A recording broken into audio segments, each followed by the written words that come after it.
Hello, everybody, and welcome back to The Evil Within. Well, I say welcome back. This is just like the little follow up I promised way back when, where we're just getting the remaining things from the DLC that I neglected to get. So, yeah, here we are in the first chapter of the assignment, and like right here at the very beginning, after that little scuffle with the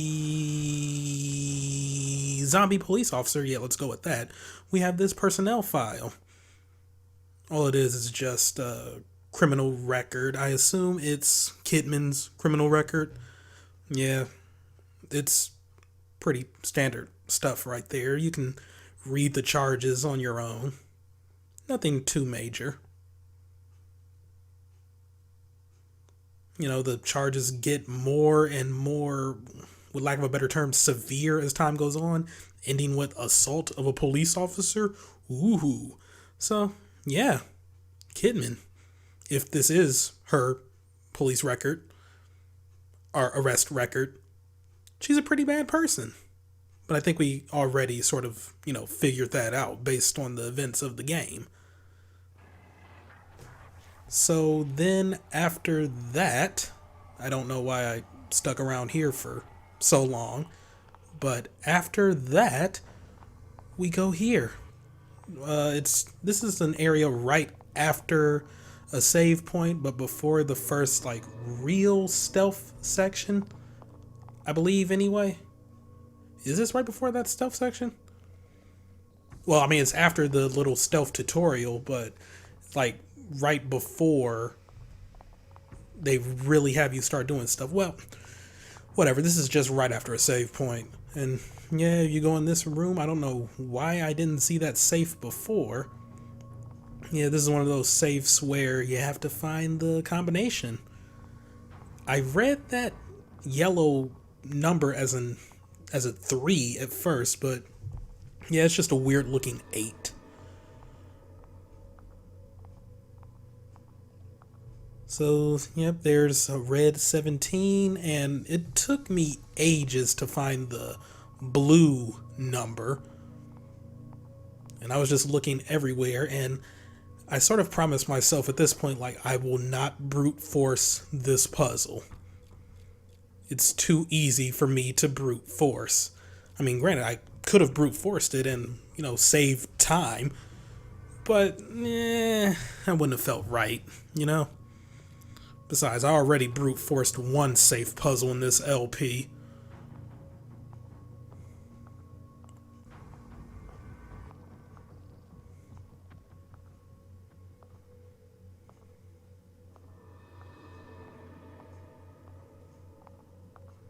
Okay, seriously, wow, I probably would have been better off brute forcing it. Holy crap. Oh, yep, there we go. A blue 3. And that sort of had me figure out, like, oh, okay, yeah, maybe that yellow number is an 8, which I rectify right there.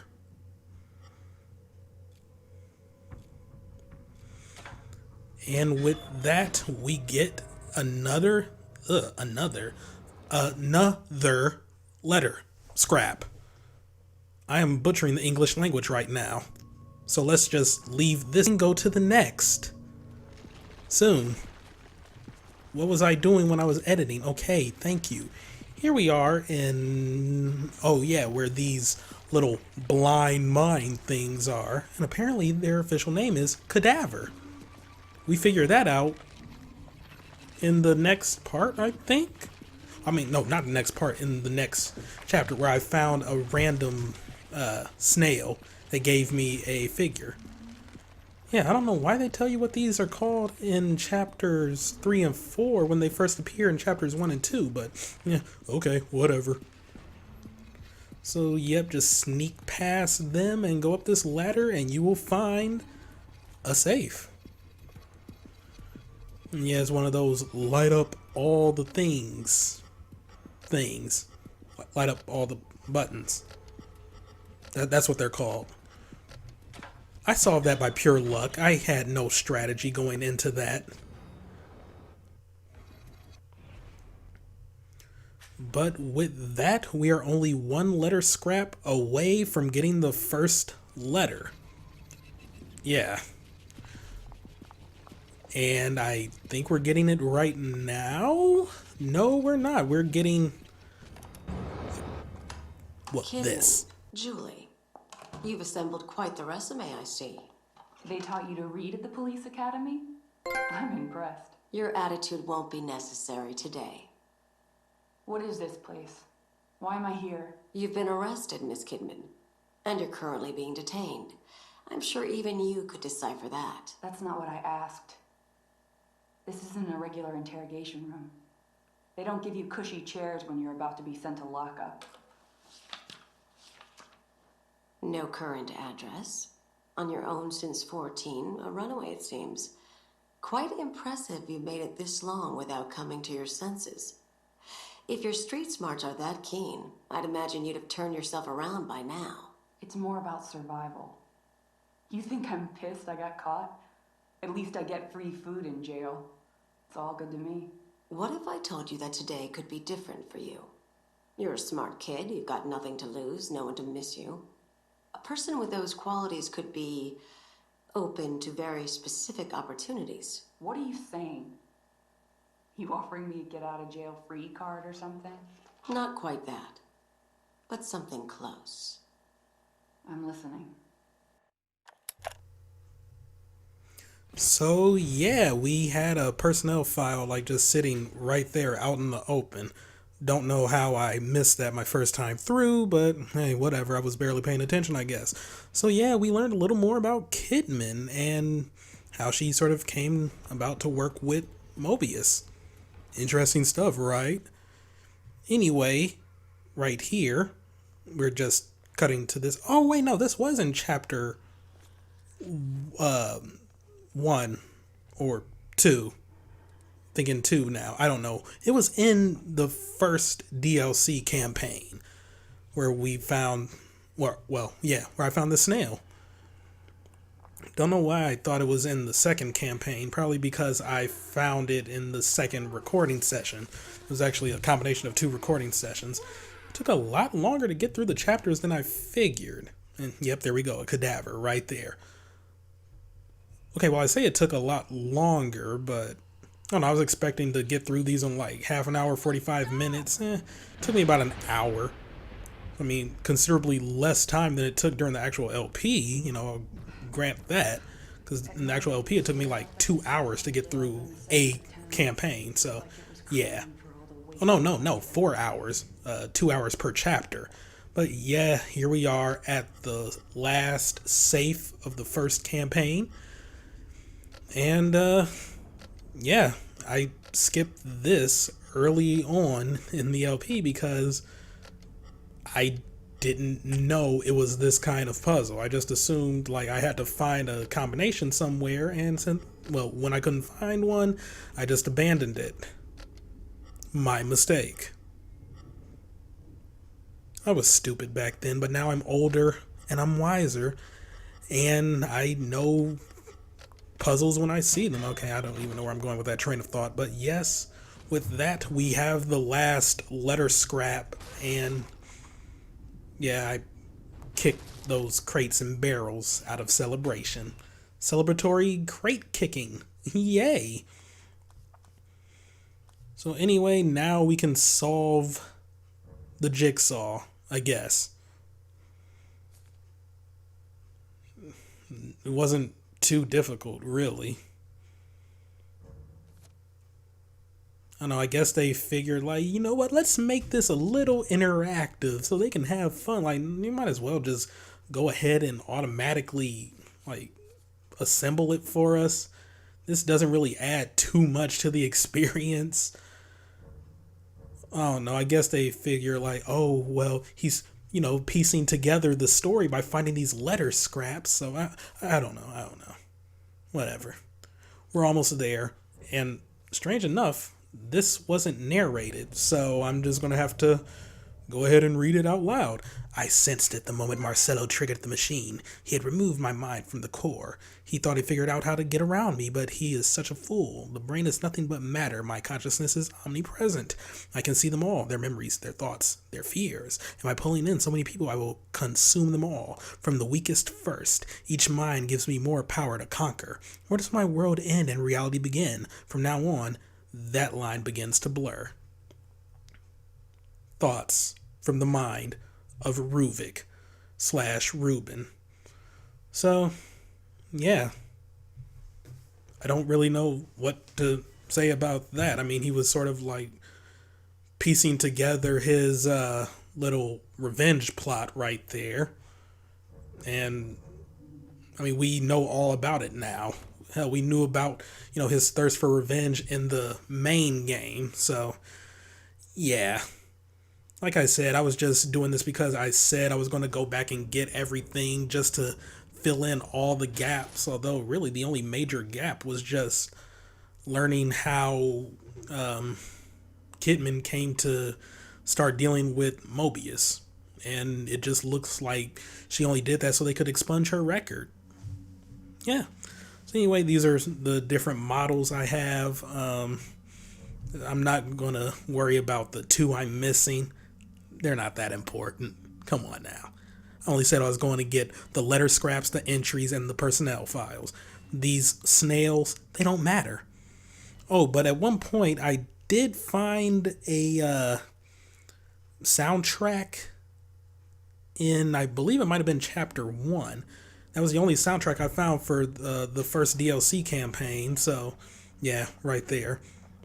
I forgot where exactly I found it in the footage, and I didn't feel like going through an hour and a half just to find it, whereas all the other things were sort of like properly time stamped for me. So, yeah. Yeah. Anyway, here we are in the second DLC campaign, chapter 3 to be exact. And yeah, we just learned that we can push enemies to their demise. Amazing, right? I know. So yeah, we're just slowly moving. I don't know why I was being careful. I guess I didn't want to be caught, but it's not like this place is crawling with enemies. It's only crawling with despair and anger. Rubin's experimentation has demanded more and more subjects, and sad to say, they're suffering as much as, if not more than, his previous patients. Fortunately, Beacon and the city offer no shortage of expendable subjects. I should feel guiltier than I do, but my Hippocratic oath was abandoned long ago. The scientific and medical potential of the work is too great to be denied. Mobius has also offered me a respectable amount of compensation. Promoting me to director at Beacon is not something to be taken lightly. First, however, they want me to have a reputation, publishing studies in various journals. Repurposing some of Rubin's research towards patient evaluation seems viable. I doubt he will even notice. I still have no clue how I missed that. I was like so out in the open. Seriously, how did I miss that? But yeah, as we could see from the trophy title and the contents of that entry, this was all because of Dr. Jimenez, which we kind of already knew because we already beat the DLC campaign. So yeah, that just cements the fact. Also, I don't even know how I missed this either, but whatever. I guess I was just preoccupied at the time.